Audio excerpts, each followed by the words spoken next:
Fala pessoal, estamos aqui dando início a mais um episódio do podcast Tabela. Eu sou o Leandro Denardi. Aqui Felipe Rodrigues Super. Primeiramente a gente queria agradecer a todos vocês. A gente atingiu ontem no Facebook a marca de 500 curtidas, 500 likes ou 500 conexões, como a gente fala. O nosso muito obrigado a todos que vêm acompanhando o nosso trabalho. Obrigado mesmo aí, o objetivo é trocar experiências, né? Tentem comentar ali, comentar a opinião de vocês nas postagens de cada conteúdo, que isso é muito importante pra gente se conectar e trocar experiência na formação das crianças aí. Obrigado e vamos lá pro conteúdo, Leandro. Vamos lá, que aqui é conteúdo, não é resenha, né, Felipe? Certo. Bora lá. A gente vai falar nesse episódio 8, no próximo episódio que é o 9, sobre competição. Nesse primeiro a gente vai abordar sobre as regras adaptadas ao futsal e ao futebol de campo. E no segundo episódio, que seria o episódio 9, a gente vai conversar sobre a influência de pais, professores e o clube, sobre os meninos, sobre as equipes, dentro da competição, certo? Então nesse primeiro episódio, o foco é regras do futsal e do futebol de campo. O Felipe começa conversando com você sobre regras adaptadas ao futsal. Certo, no futsal aí as mudanças das regras tiveram duas situações importantes. A primeira situação é na saída de bola do goleiro em tiro de meta, que o goleiro pode lançar a bola para o jogador dentro da área, né? Isso hoje, alguns meses atrás que vieram essa regra não podia, agora já pode a partir das competições quando reiniciarem. Então isso facilita muito a saída de bola, tornar mais dinâmica, porque o goleiro vai tocar a bola mais rápido ali para quem está dentro da área, pode entrar pisando, questão das manobras de saída de bola, questão dos sistemas também de cada comissão técnica. Então isso vai tornar muito mais dinâmica a saída de bola, muito mais rápida e principalmente muito mais imprevisível para a marcação individual, que a marcação individual cada vez é mais uma referência aí, tanto na base como no alto rendimento. Então vai dificultar para a marcação, por quê? Por causa do tempo até a bola chegar no primeiro atleta de construção da saída de bola ali. Antes o tempo era maior. Por que o tempo era maior? Porque a bola teria que sair de dentro da área. E isso facilitava para o atleta começar as etapas de abordagem ali, para a questão de incomodar quem está com a posse, questão de cortar as linhas de passe e até para te fazer uma abordagem ali na primeira linha de construção ali, né, Leandro? Eu acho que toda a regra, Felipe, que vier pra tentar melhorar o jogo, tentar fazer que o jogo seja mais jogado, vamos dizer assim, ela é bem-vinda, né? Porque a gente tem muito, principalmente na iniciação, ali nas categorias menores do futsal, a gente tem uma saída de pressão que ela é muito direta, e não tá errado ser direta, né? O jogo é circunstancial, às vezes não tem como eu sair jogando curto, certo. Mas o ideal é que, se for possível, a gente tentar sair jogando curto, e essa regra vem pra tentar aumentar esse tipo de incidência dentro do jogo, né? Que as equipes tentem sair jogando desde trás, tentem construir nas idades menores. Não é importante se vai perder a bola ou não, porque a gente sabe que o resultado não é o mais importante, como a gente já conversou nessa faixa etária, né? A gente tem em São Paulo exemplo disso, desse tipo de regra, que ela é... A regra em São Paulo, ela limitava que as equipes esperassem na linha do tiro livre para conseguir subir a pressão.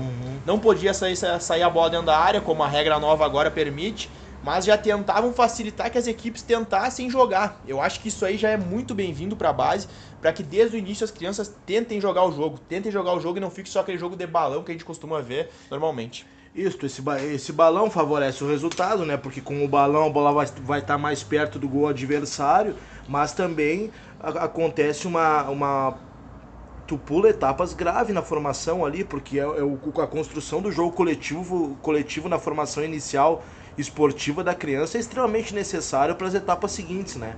Então o que um balão vai construir coletivamente para a formação da criança, né?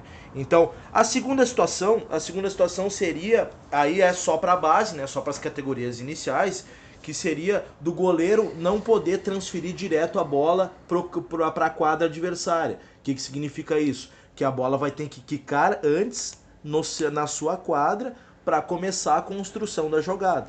Isso também incentiva a construção de manobras de saída de bola com mais tabelas, com a construção do jogo coletivo e para a formação coletiva e também, por que não, da tática individual da criança, né? Então, nesse sentido, também colabora para que as crianças construam o jogo coletivamente dentro da quadra. Mas essa regra já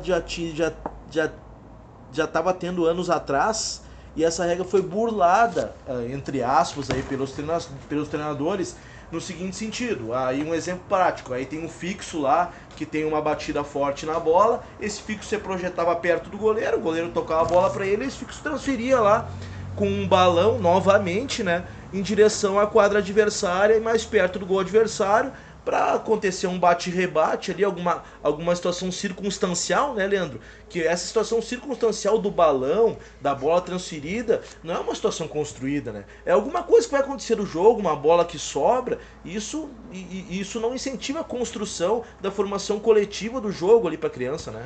Eu acho que essa regra, Felipe, que tu comentou de a bola ter que quicar antes do meio na base ali para poder fazer um lançamento, ela tem dois lados, né? Ela tenta, por um lado, impedir que seja um jogo direto toda hora, de lançamento, de balão, disso e aquilo, mas eu acho que às vezes, desculpa, pelo menos quando o goleiro tem uma reposição que ele defende, eu acho que ela pode prejudicar, de repente, uma puxada de contra-ataque. E uma transição, né? Isso, uma transição ali no momento que o goleiro defende, porque se a gente vai ter essa situação inúmeras vezes nas categorias seguintes, eu já tô, de repente, limitando essa ação numa categoria menor que eu teria que dar o máximo de incidências dessa ação, né? Mas isso ocorre, essa questão de limitar, porque a gente sabe que as regras, como o Felipe falou, elas são sempre tem alguma forma de tentar burlar elas para que se consiga o resultado mais rápido, né? Então, depende muito da mentalidade que o professor tem, do que ele vai fazer o uso com essas regras ou não. E daí também aqui um recado para os pais, que claro que o que a gente está falando não é verdade absoluta, cada um tem sua metodologia, né, Leandro? Mas aí vai um recado para os pais, assim, um questionamento, no sentido de, tu prefere que teu filho dê um balão e vê o que vai acontecer? Ou tu prefere que teu filho tabele com o colega, construa uma jogada, construa um jogo coletivo e jogue coletivamente? Aí o resultado vai vir mais rápido com um bate-rebate lá na frente, mas o resultado tu vai colher depois, se ele construir o jogo coletivamente, né, Leandro? Eu acho que isso eu concordo plenamente. Eu acho que outra regra que a gente pode comentar, que a gente pode conversar, que não foi levantada, a gente, em São Paulo também, voltando a citar a Federação Paulista, eles adaptaram o tamanho das goleiras, né? Certo. O Felipe, como é um goleiro, é um exemplo, sabe disso. Trabalhou com preparação de goleiros também, específica. A goleira é muito grande para uma criança de 7, 9 anos. E aí tu pega uma equipe que tem um chutador, ele vai dar bico de tudo que é lado e vai acabar fazendo gol, e a culpa sempre cai sobre o goleiro. Talvez uma regra que poderia ser trabalhada na base, adicionando ela essas novas regras que foram... que foi a FIFA que fez, né? Seria essa questão de adaptar o tamanho da goleira às idades. Eu acho que facilitaria muito para os goleiros e estimularia cada vez mais a gente surgir novos goleiros. Certo, até porque a bola alta na iniciação pro goleiro da iniciação ali, de 7 para 9, é muito difícil, até porque a parte de visão periférica depois dos 12, né, Leandro, entre 12 para 13, que começa a ser aguçada completamente, então aquela bola alta é difícil para ele ter aquele tempo para pular e tentar espalmar ou tentar pegar ela. Então, essa regra de diminuir o tamanho da trave seria também para incentivar aí os goleiros e tornar o jogo um pouco mais dinâmico também, né? Eu acho que agora trazendo um pouco pro campo também, a gente poderia também adaptar essa regra das goleiras ao campo, né? Imagina a gente que trabalha com futebol de campo também, uma criança de 10, 11 anos pegar uma goleira de campo 11, uma goleira oficial. Certo. É muito difícil dela defender.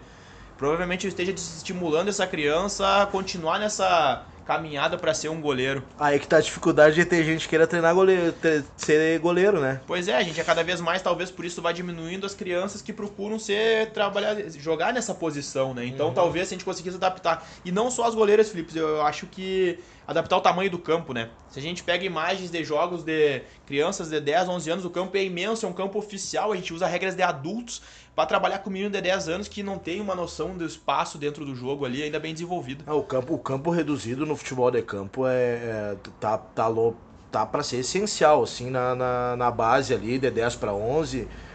Não tem como a criança jogar num campo de 11 oficial aí, tamanho adulto. Isso aí, esse campo reduzido é urgente, né, Leandro? Eu acho que se a gente conseguir se adaptar desde a categoria sub-9, a gente tem o exemplo do Noligaf aqui no Rio Grande do Sul, que já é um campeonato reduzido. Então acho que se a gente conseguir se adaptar, cada idade for evoluir no campo 6, no campo 7, no campo 8, a gente vai colaborar muito mais com o atleta e com o seu desenvolvimento, né? Porque ele vai conseguir estruturar melhor o espaço, ele vai conseguir encostar mais na bola, porque um campo 11, um guri de menino de 10 anos, ele encosta muito pouco na bola. Então acho que a gente discutir essas regras é importante. Também as federações terem noção desse desenvolvimento do atleta ser importante a partir das regras que eles criam para as competições, né?